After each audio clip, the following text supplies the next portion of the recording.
আল্লাহ রাসূল সাল্লাল্লাহু আলাইহি ওয়াসাল্লাম বললেন, ও সাহাবী শোনো, তুমি যদি তোমার জীবনে প্রত্যেকটা সময়ের কাজ করা শুরু করে দাও, তাহলে শোনো, আমি ঘোষণা করে দিচ্ছি, তুমি সাহাবীর জীবনের সমস্ত দায়িত্ব আমি আল্লাহ রাসূল সাল্লাল্লাহু আলাইহি ওয়াসাল্লাম নিলাম।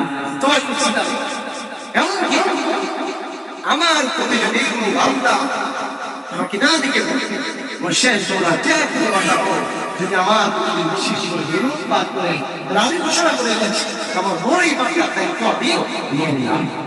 এবং কিয়ামতের সেই ভয়াবহতার হাত থেকে, মৃত্যুর সেই কঠিন পরিণতির হাত থেকে আমি আমার সেই হাত থেকে আমি তার প্রতি সুপারিশ করছি।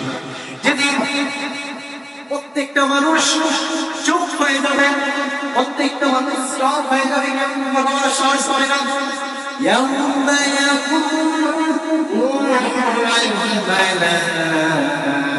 الملائكة صفا يوم يكون الملائكة যেদিন হাসরের মাঠে সমস্ত এবং ফেরেশতারা সারিবদ্ধভাবে দাঁড়িয়ে থাকবে, সবাই চুপ হয়ে যাবে।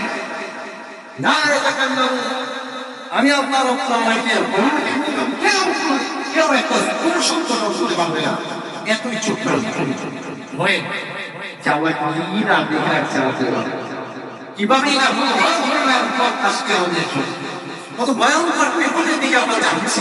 কখন আমি ওই মুহূর্তে যখন আল্লাহ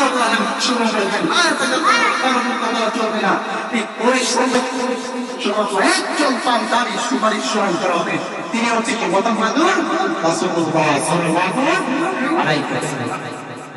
আল্লাহ সাল্লাল্লাহু আলাইহি ওয়াসাল্লাম বলেছেন, কেউ যদি দিনের যে অংশটাই সে সেই অংশটাই সে সময় পাবে, সেই অংশটাই যদি আমার দরুদ পড়ে, আমি আল্লাহ সাল্লাল্লাহু আলাইহি ওয়াসাল্লাম ঘোষণা করছি, ওই বান্দার জন্য আমি সুপারিশ করব।